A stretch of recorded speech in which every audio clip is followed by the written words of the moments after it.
Hello, welcome back to Story Time with Ryan and Timothy. Story time where the adult inner monologue is not inner. Tonight we are doing I Need My Monster by Amanda Knoll. I'm not familiar with this, are you? Yeah. Yeah? I don't think that you are. Let's try. Yes, I am. Here we go. Tonight when I looked for my monster under the bed, I found this note instead. Oh, this better not be in rhyme. Gone fishing back in a week, Gabe. Okay, maybe it's not. But he has a monster named Gabe. Yep, I know that. That's fantastic. What was I going to do? I needed a monster under my bed. How was I supposed to get to sleep if my monster was gone? I tried to sleep, but it wasn't the same without Gabe. I missed his ragged breathing, his nose whistling, the scrabbling of his uncut claws. This is a member of the Addams family, I think. How would I ever get to sleep without Gabe's familiar scary noises and his spooky green ooze?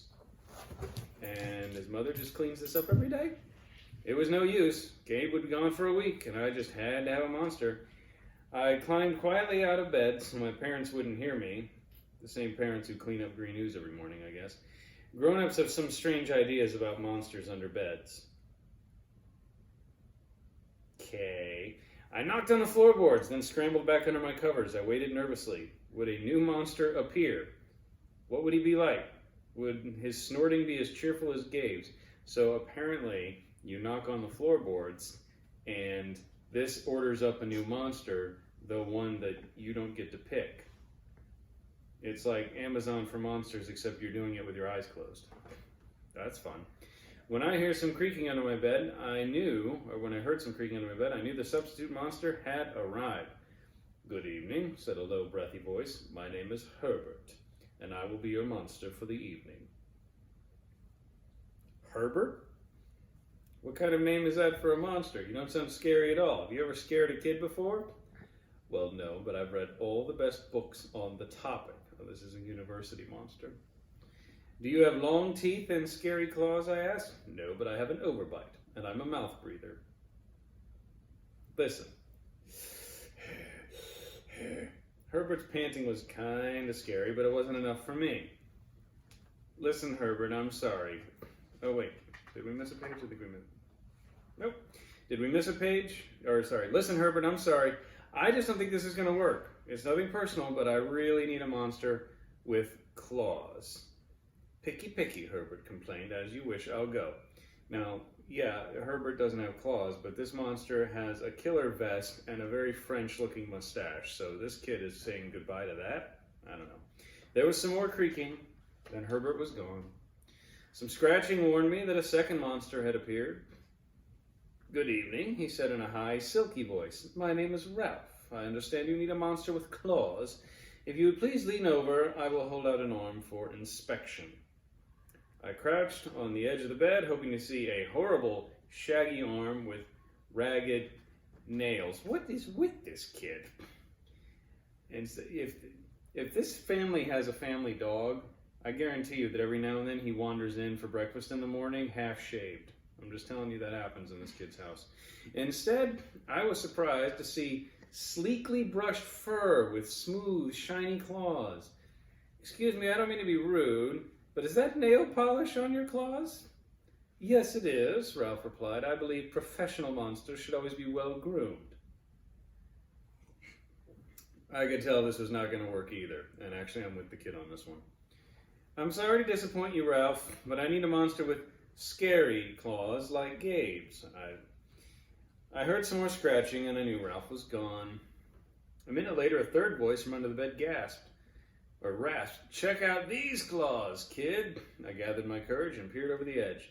The claws were impressive, jagged and dark and razor sharp. So far, so good. I was a little nervous, which in this kid's warped way means good, I guess.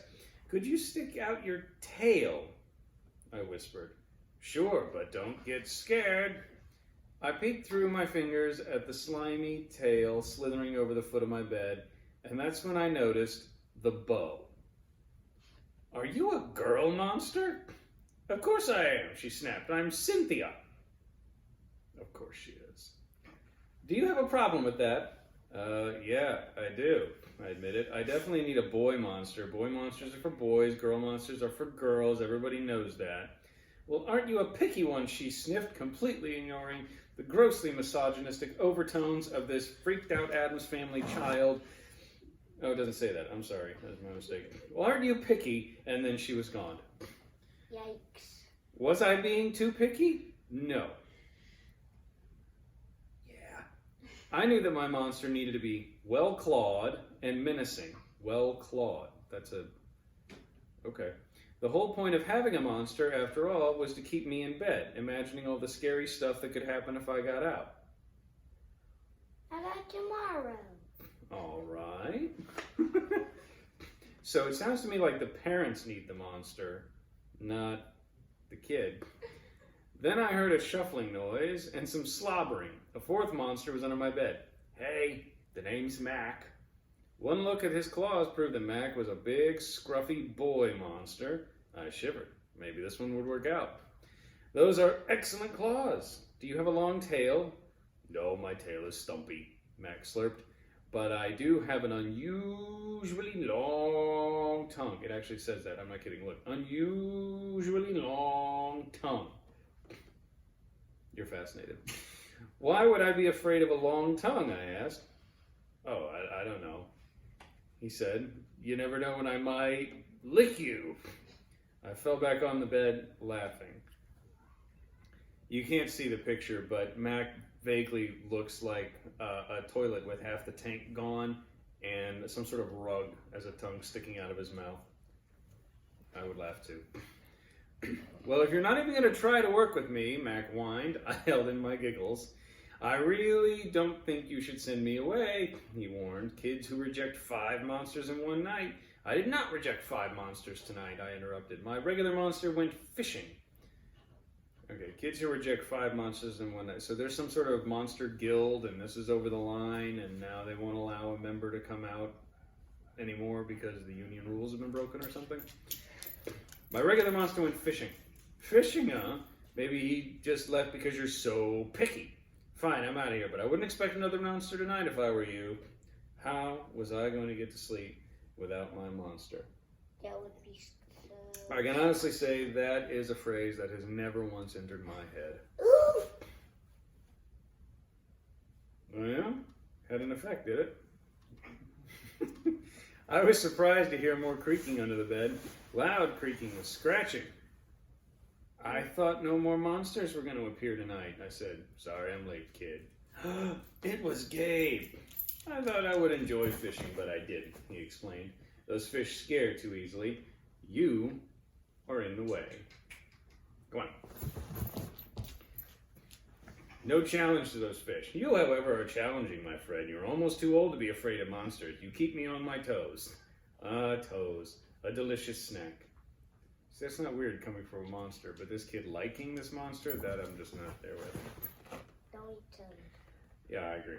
Of course, please. Now, if you don't mind, I'd like to start the evening with an ominous puddle of drool, Gabe said. I peeked over the edge of the bed. Green ooze spread soundlessly from underneath. Ooh. Then the bed trembled as Gabe unfurled his spiked tail. He was daring me to guess where he might pop up. I shivered. And to this freak kid, that's a pleasant experience, apparently. So you had some substitute monsters tonight, Gabe said, sharpening his claws on my bedpost. Were you scared? Then Gabe started tapping. I could tell he wanted to know if I still needed him. No other monster can scare me like you, I giggled, diving under my covers, pulling them up tight. Through the blanket I heard Gabe's soft, comforting snorts. Ha! I knew it!